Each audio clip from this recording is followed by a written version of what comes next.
இப்போ அழகி வந்து ரீரிலீஸ் ஆகுது அப்படின்ற போது பொதுவா எல்லா படங்களுமே வந்து ஃபர்ஸ்ட் ஒரு ஸ்கிரீன்ல ரிலீஸ் பண்ணுவாங்க, அதுக்கப்புறம் மற்ற இடங்கள்ல ரிலீஸ் பண்ணுவாங்க. ஆனா அழகி தான் வந்து எடுத்த உடனே 50 ஸ்கிரீன்ல வந்து ரிலீஸ் பண்றாங்க தமிழ்நாட்டுல. அழகி படத்தை இப்போ தமிழ்நாட்டுல டிஸ்ட்ரிபியூட் பண்ற திரு மீனாட்சி சுந்தரம் அவர்களை மேடை கலைக்கிறேன்.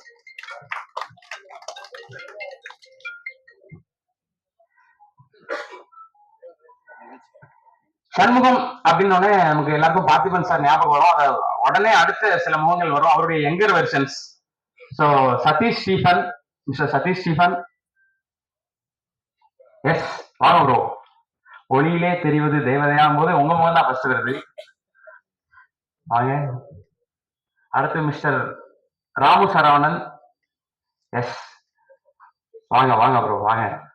எல்லாம் சின்ன சின்ன பசங்களா ஸ்கிரீன்ல பார்க்கும்போது இப்ப எல்லாம் மீசதாரியோட எல்லாம் வளர்ந்து நிக்கிறாங்க. 22 வருஷம் கழிச்சு எல்லாரையும் பார்க்க போறோம். லீட் கேரக்டர்ஸ் தாண்டி சப்போர்ட்டிங் கேரக்டர்ஸ் வந்து ஒரு படத்துக்கு ரொம்ப ரொம்ப முக்கியம். அதுல அந்த வகையில இந்த படத்துல 2 முக்கியமான கேரக்டரா சொல்லணும்னா கட்டையன் கட்டச்சி. மிஸ்டர் செல்வம் அவர்களையும் சரஸ்வதி அவர்களையும் மேடை கலைக்கிறேன்.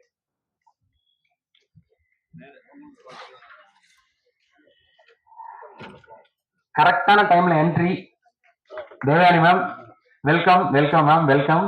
எஸ் மேம் வாங்க மேம். வளர்மதி கேரக்டரா வந்து மறுபடியும் நாங்க ஸ்கிரீன்ல பார்க்க போறோம். ப்ளீஸ் வெல்கம் மேம், வாங்க மேம்.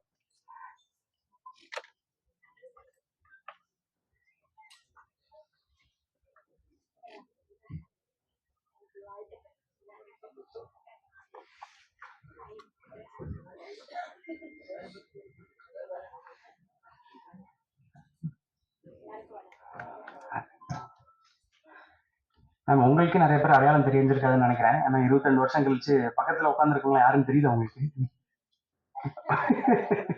ஸோ நீங்க படம் பார்த்தோன்னே கனெக்ட் பண்ணுவாங்க, உங்க பேசும்போது உங்களுக்கு கனெக்ட் ஆகும். ஸோ எல்லாருக்குமே ஒரு சர்ப்ரைஸ் தான். முக்கியமான 2 பேர் இந்த படத்துல இருந்து நம்ம இங்க மிஸ் பண்றோம். தங்கர் பச்சன் சார் படத்துடைய இயக்குனர், அப்புறம் நந்திதா தாஸ் மேம் அவர்கள்.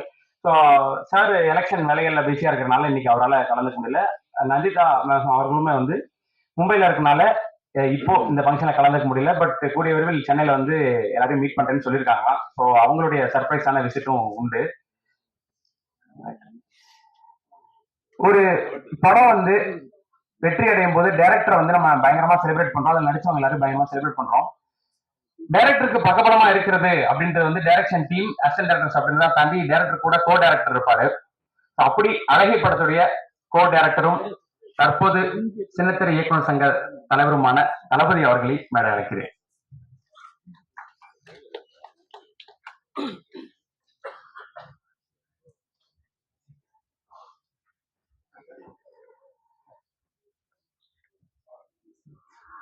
அழகி பத்தி பேசுறதுக்காக எல்லாரும் தயாராயிட்டாங்க.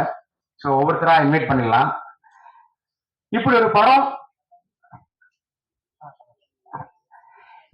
படம் பயங்கரமா இருக்கு அப்படின்னும் போது நான் ஒருத்தர் வந்து இப்போ மேடை கலைக்கிறதுக்காக நான் சார் இன்னும் இன்வைட் பண்ணல. ஸோ அவர் தான் டைரக்டா வந்து பேச போறாரு. ஒரு படம் வந்து கல்ட் கிளாசிக்கா மாறும் பொழுது நம்ம எல்லாரும் செலிப்ரேட் பண்றோம். அப்படியான ஒரு நிறைய படங்களுக்கு வந்து கண்டிப்பா அதனுடைய பாடல்களும் ரொம்ப முக்கியமான ஒரு பங்கு வகிக்கும். பாடல்கள் முக்கியமா இருக்கும்போது இசைக்கு எந்த அளவுக்கு ஒரு முக்கியத்துவம் இருக்கோ அந்த அளவுக்கு பாடல் வரிகளுக்குமான முக்கியத்துவமும் இருக்கு. ஸோ அப்படி அழகி படத்துக்கு தன்னுடைய பங்கை வந்து மிகப்பெரிய அளவில் கொடுத்த பாடலாசிரியர் திரு கருணாநிதி அவர்கள், வாங்க சார். சமீபமா தமிழ்நாடு அரசுடைய விருது வாங்கினவர் இசைஞானி இளையராஜா அவர்கள் நடத்திய திரைப்பட பாடலாசிரியர்களுக்கான போட்டியில முதல் பரிசா தங்கப்பேனா பெற்றவர் சார். வாங்க சார், அதனாலதான் உங்களை கடைசியா கூப்பிட்டேன், வாங்க. ஆமா சார், வெல்கம்.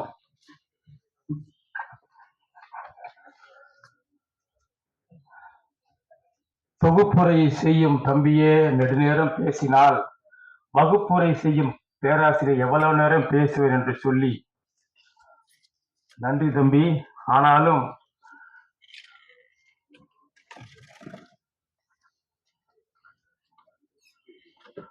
நாட்டரசர் அரியணையில் நலம் வாய்க்க பூத்திருந்து ஏட்டரசர் சுவடுகளில் எழுத்து நலம் காத்திருந்து பாட்டரசர் கவிதைகளில் பரிமளித்து எங்கள் கூட்டுக்குள் வாழ்கின்ற செந்தமிழை கும்பிட்டு வணங்குகிறேன். வணக்கம். நற்றினை நல்ல குறுந்தொகை ஐங்குறுநூறு ஒத்த பதித்து பட்டு ஓங்கு வரிபாடல் கற்றையந்தறியத்தும் கலியோடு அகம்புறமென இத்திரத்தை எட்டு தொகை என்ற பெரிய பாடல். அது எப்படி நற்றினை நிலைத்திருக்கிறதோ, நல்ல குறுந்தொகை எப்படி நிலைத்திருக்கிறதோ, அதுபோல பால் தந்த வள்ளுவனின் எழுத்தை, வீர பரணிஜயம் கொண்டாரின் கருத்தை, அன்னை கால் தந்த சிலம்பொழியின் ஜதியை, ஆறு காண்டத்து கற்பனையை, தமிழ் பாவேந்தன் கோல் தந்த உணர்ச்சியை, கபிலன் தேனிலே குலைத்தெடுத்த வார்த்தை எல்லாம் எப்படி நிலைத்திருக்கிறதோ, அழகி என்ற படம் ஆகாயம் போல நிலைத்திருக்கும். நல்ல பலத்த கரவழி கொடுங்கள். ஏனென்றால் என்ன என்ன படம், ஏன் இதை கொண்டாடுகிறோம்?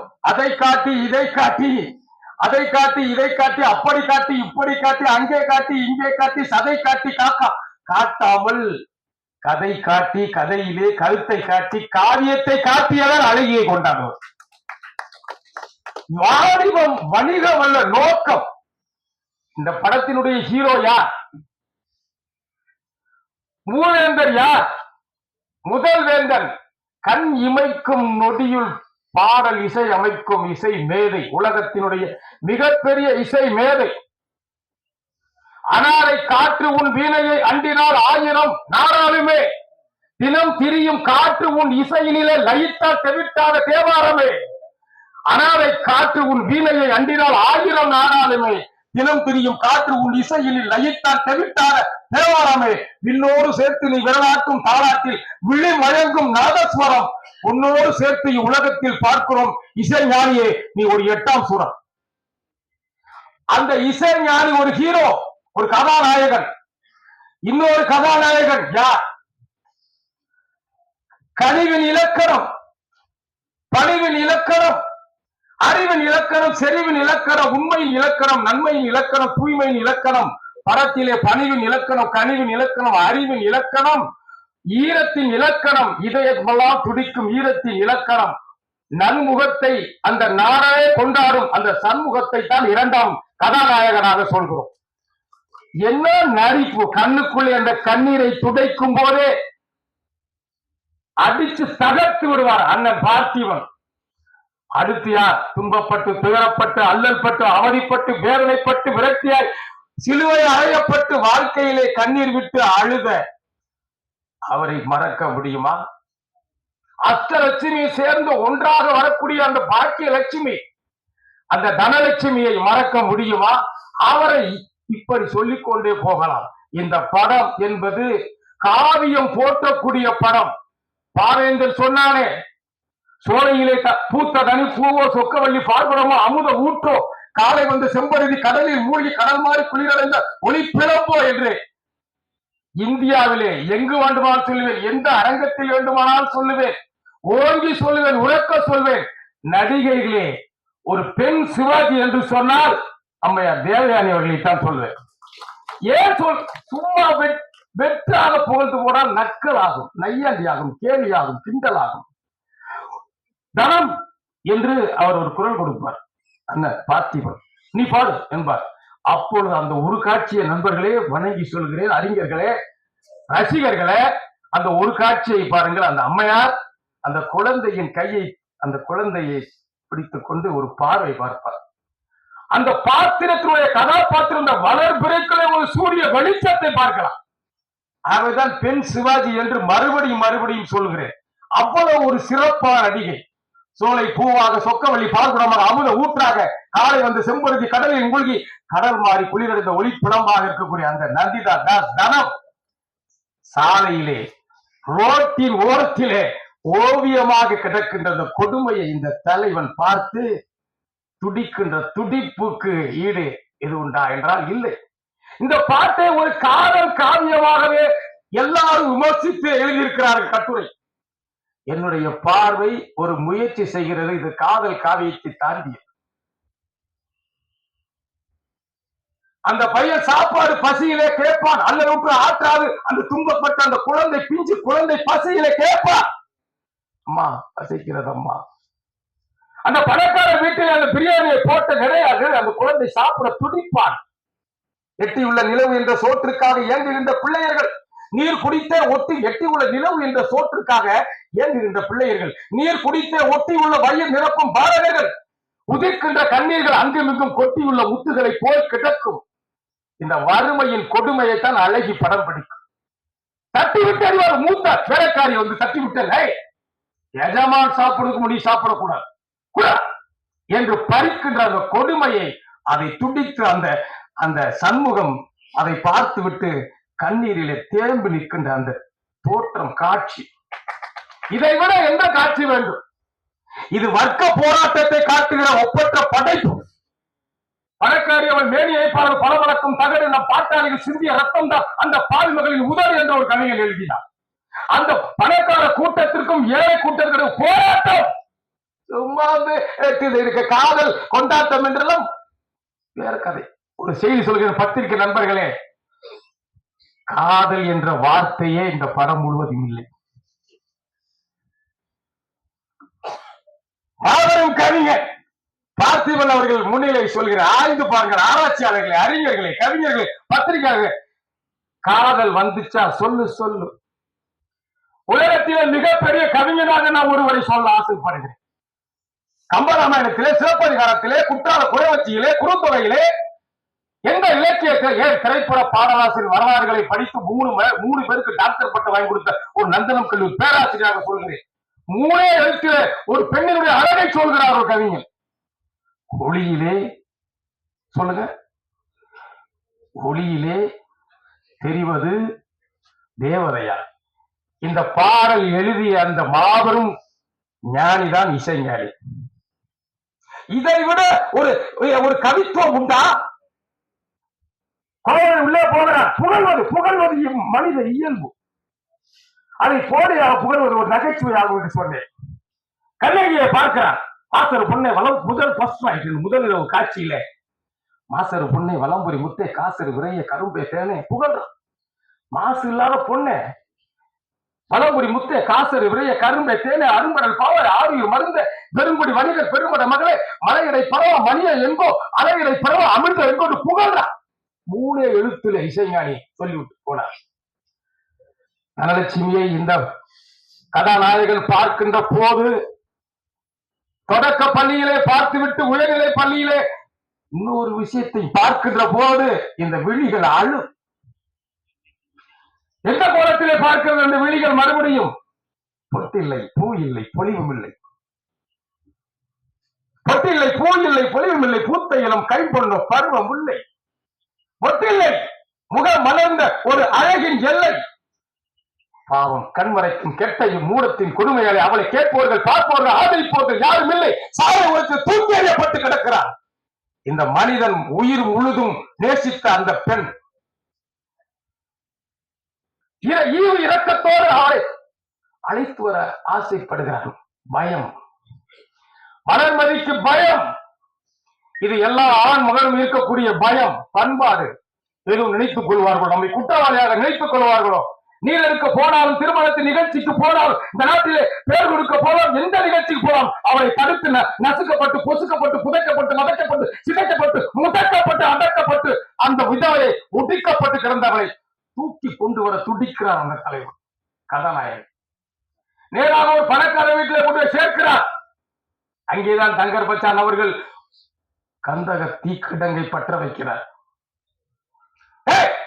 உனக்கெல்லாம் புத்தகமாடா, நீ எல்லாம் படிக்கணுமா கூலி வேலை பார்க்கின்றதை படிக்க கூடாது என்ற ஒரு விஷயத்தை அங்கே வைத்து நெருப்பை வைக்கிறார். கந்தக நெருப்பை வைக்கிறார். பாரதியினுடைய கனவு அதுதான். பாரதியிட போய் கேட்டா உலகத்துல சிறந்த விஷயம் எதுங்கய்யா? பாரதி சொல்றார், இன்னரும் கனி சோலைகள் செய்தல் சரி, இனிய நீர்கள் துணைகள் ஏற்றல் சரி, அன்னசத்திரம் 1000 வைத்தல் சரி, ஆலயம் 10000 நாட்டல் சரி, பின்னர் உள்ள தர்மங்கள் எல்லாம் பெயர் விளங்க ஒளிய நிறுத்தல். உலகத்திலே சிறந்த பண்பு எது தெரியுமா? பாரதி சொல்றார். அதைத்தான் அண்ணன் தங்கர் பச்சான் அவர்களுடைய பொன்னான எழுத்து பூமியிலே ஒரு பெரிய புரட்சி ஏற்பட்டது. இன்னொரு பெரிய சோலைகள் செய்த இனிய நீர் துணைகள் ஏற்றல், அன்னசத்திரம் 1000 வைத்தல், ஆலயம் 10000 நாட்டல், பின்னர் உள்ள தர்மங்கள் யாவும் பெயர் விளங்க ஒளிய நிறுத்தல், அன்னையாவில் புண்ணியம் கோரி ஆங்கோர் ஏழைக்கு எழுத்தறிவித்தல் என்ற ஏழை ஒருவன் படிக்க வேண்டும் என்று தங்கர் பச்சான் அவர்கள் அங்கே வைக்கிறார் புத்திரையை. உனக்கெல்லாம் படிப்பு தேவையாடா, நீ எல்லாம் புத்தகத்தை படிக்கணும், புத்தகத்தை புடுங்குகிறார்கள். இந்த படமே கல்வியின் புரட்சி என்று ஒரு கவிஞன் பார்வையில் சொல்கிறேன். தப்பாக இருக்கலாம். எல்லாமே சரியாக இருக்கு என்று சொல்ல முடியாது. ஏன் கல்வியின் புரட்சி, காதலின் புரட்சி என்று நினைக்க கூடாது. அங்கே காதலே கிடையாது, காமமே கிடையாது. அந்த படத்தில் ஒருவரை நேசிக்கிறார், அவள் படிக்க முடியாமல் படிப்பை தொடர முடியாமல் போகிறார். தனலட்சுமி அங்கேதான் அவள் தூக்கி எறியப்படுகிறாள். அவள் படித்து விடுகிறாள், அவள் தூக்கி உயரமாக வைக்கப்படுகிறாள். ஒரு பணக்கார பெண்ணை திருமணம் செய்கிறார். அங்கே வரதட்சணையோடு அருமையாக வாழ்கிறாள் வாழ்க்கை. சண்முகம் என்ற ஒரு மௌன குரு, அந்த பார்த்திபன் ஒரு மௌன குரு, எதுவும் பேச முடியவில்லை. ஆனாலும் அந்த இதயம் துடிக்கிறது அவளுக்காக.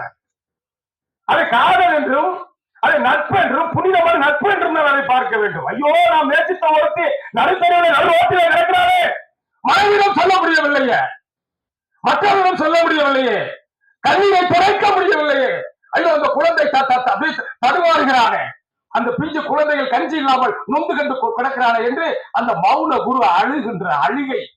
பார்த்திபன் அவர்களே, அண்ணன் தங்கர் பச்சான் அவர்களே, பெண் சிவாஜி என்று நான் பாராட்டுகிற சகோதரி தேவயானி அவர்களே, நந்திதாஸ் அவர்களே, சூரியன் இருக்கிற வரையிலே, நிலவு இருக்கிற வரையிலே, சந்திரன் இருக்கிறவரை, சூரியன் இருக்கிறவரை, வானம் இருக்கிறவரை, கடல் இருக்கிறவரை, உங்களுடைய புகழ் இந்த படத்தின் மூலம் இருக்கிறது. தோற்க முடியும் வாய்ப்பே கிடையாதுங்க. இந்த கதையினுடைய போக்கை அவரு பார்த்திபன் அண்ணன் அவர்கள் ரொம்ப நேர்த்தியாக கூர்த்த மதியுடையவர். கிறுக்கல் என்று எழுதிய ஒரு காவியம் படைத்த டாக்டர் கலைஞரை வியக்க வைத்த கவிஞர். அவர் சொல்றாரு, பகல் திருக்குறளில் ஒரு குறள் உண்டு, பகல் வெல்லும் கூகையை காக்கை, இகழ் வெல்லும் வேந்தருக்கு வேண்டும் போது எந்த படமாக இருக்கட்டும், எந்த படமாக இருக்கட்டும், எந்த நிகழ்ச்சியாக இருக்கட்டும், எந்த நேரத்தை பார்த்து விடுகிறோமோ அதான் முக்கியம். அவர் சொல்வார், பெண் சிவாஜி சொல்வார், ரொம்ப கஷ்டமா இருக்கு, குழந்தை வச்சு பார்க்க முடியாது, சரியா கொண்டாந்து விடுவார். அண்ணன், அம்மா சாப்பாட்டுக்கெல்லாம் கஷ்டப்பட்டு ஒரு பொருள் வேலைக்கு வச்சுக்கிட்டா உன்னுடைய பிரச்சனையும் தீரும், அவனுடைய பிரச்சனையும் தீரும், அவன் மனது மகிழ்ச்சியாய் நேரும். சரியான நேரத்திலே பகல் வெல்லும் கூகையை காக்க இகழ் வெல்லும், சரியான நேரத்திலே அந்த அம்மையாரிடம் கேட்கிறார், அவரிடம் ஒப்புதல் பெறுகிறார். எவ்வளவு நுட்பமான மனிதர் அண்ணன் பார்த்திபன் அவர்கள். ஒப்புதல் பெற்று அவரை உள்ளே கூட்டி வருகிறார். அங்கே அவள் உள்ளே நுழையும் போதே பூகம்பம் வெடிக்க ஆரம்பிக்குமோ என்று சீட்டு நுனியிலே வந்து உட்கார்ந்து அவளாம் தனத்தினுடைய வீட்டுக்குள்ள நுழையும் போதே அவர் வந்து மிகவும் மகிழ்ச்சியாக அந்த படத்தை, ஏன்னா நான் என்ன சொன்னாங்கன்னு தெரியல, ஆனால் வந்து நான் சீக்கிரமா முடிக்கணும்னு சொல்றாங்களா இல்ல என்ன சொல்றாங்கன்னு தெரியல. எது அது புரியாது, அது கூட புரியாம ஒரு காலேஜ் வாத்தியாரா இருக்க. ஏங்க நீங்க வேற பத்திரிகையாளர் ரொம்ப சந்தோஷம், நான் சீக்கிரம் முடிச்சா ரொம்ப சந்தோஷப்படுற பத்திரிகையாளர் தான் எல்லாம் நண்பர்கள். நன்றி வணக்கம் கை தட்டுவாங்க. அவங்களுடைய நோக்கமே அது கூட தெரியாம இருக்கிற அந்த அம்மா சொல்ல முடிச்சிடறேன் நண்பரை, அரை நிமிஷத்துல முடிச்சிடுறேன். எது நடக்க கூடாதோ அந்த அம்மா சொல்லுவாங்க, எது நடக்க கூடாதோ என்ன நினைச்சனோ அம்மா எது சொன்னாலும் அதுதான் முக்கியம். ஏன்னு கேட்டா, ஏன்னா சில பேரை பார்க்கும்போது இன்னும் கொஞ்சம் பேச மாட்டாங்க இருப்பாங்க, 99 பேர் சீக்கிரம் எப்ப முடிப்பான்னு இருப்பாங்க. எது நடக்க கூடாதோ நான் நினைத்தது நடந்து விட்டது என்று நம்ம சொல்லுவாங்க. அண்ணன் அடிப்பாரு பாருங்க கோல், மனுஷன் என்னங்க. அண்ணன் தங்கர் பச்சான் அவருடைய திசையை வழங்கு. ஏன் தெரியுமா, நன்றியோடு நான் நினைக்கிறேன் இசைஞானிக்கும் தங்கர் பச்சான். நான் அந்த படத்துல பாடல் எதுவும் நினைக்கவே இல்லை. இசைஞானி விளைச்சு பாட்டுகள் சுந்தரி வந்தாலும் ஒரு பாடல்கள். ஆனா மகிழ்ச்சி, ரொம்ப சந்தோஷம். அண்ணன் பழனிபாரு ஈடு இணையற்ற கவிஞன், பீடுபுகு கவிஞன், பெருமை அவர்களுக்கு இருக்காரு. இசைஞானி அவங்க உன் குத்தமா என் குத்தமா பாட்டு ஐயா எழுதின பாடல், ஒளியிலே தெரிவதே இசைஞானி. நாங்க ஐயாவோட பேர் கூட சொல்ல மாட்டோம், மாபெரும் மேதை என்று நான் சொல்லவில்லை, உலகமே சொல்கிறது. அவர் தான் எழுத பாட்டு எழுதினார். உண்மையை சொல்லப்படாதான் இசைஞானியுடைய திரைப்பட பாடல்களை 85% பாடல்களை ஐயா தான் எழுதுவார், எனக்கு தெரியும். இது சொல்வதிலே பெருமைதான். ஏனென்றால் நான் வைஷ்ணவா கல்லூரியில பேராசிரியர் மாலையிலே வந்து ஒரு 12-13 ஆண்டுகளா நான் அவருடைய காப்பி ரைட்டர் படி எடுக்கிற வேலை எனக்கு வேலையை விட்டு தூக்கிட்டாங்க. ஒரு கட்சிக்கிற கவியரங்க பாடன்னு வேலையை விட்டு தூக்கிட்டாங்க, நீக்கிட்டாங்க. என்ன இவர் இமிடியட்லி டெர்மினேட்டர். நன்றி வணக்கம் போயிட்டு நான் எப்பயுமே எதிர்பார்க்க மாட்டேன். என்னை கூப்பிட்டா உனக்கு மகிழ்ச்சி போயிட்டு வேணா பல கோடி சொத்து இருக்கு நிம்மதியா இருக்கும் போறாங்க ஊருக்கு போயிட்டோம். அப்புறம் அழைப்பு வந்து கூப்பிட்டு தங்கர் பச்சாங்க என்று அது இறக்கம் இல்லை ஈவு இறக்கம் இல்லை அந்த மனிதன் தம்பி என்ன வேலையை விட்டு தூக்கிட்டாங்களா பாட்டுகிறது அவன் சாம்பசிவன் எனக்கு தெரியும் ஜான்சன் அவனுக்கு தெரியும் அண்ணன் அவரு தளபதி அண்ணன் அவர்களுக்கு தெரியும் முடிச்சிடுறோமா ஏன்னா என்னால முடிக்க முடியாது 30 நாள் பேசக்கூடிய விஷயம் வச்சிருக்கேன் பயந்துறாரு சந்தேகம் இல்லை அந்த அம்மா ஒரு வார்த்தை சொல்லுவாங்க வாட்ஸ்அப்ல அனுப்பிடுறேன் அருமையா சொன்னார் வாட்ஸ்அப்ல அனுப்பிடுங்க என்ன நன்றின்னு எனக்கு உங்கள் மீது அந்த அம்மா சொல்லுவாங்க ஒரு தீர்ப்பு கொடுவாங்க அம்மா தேவயானி உங்கள் மீதும் சந்தேகம் இல்லை தனத்தின் மீதும் சந்தேகம் இல்லை ஆனால் பயமாக இருக்கிறது நன்றி வணக்கம்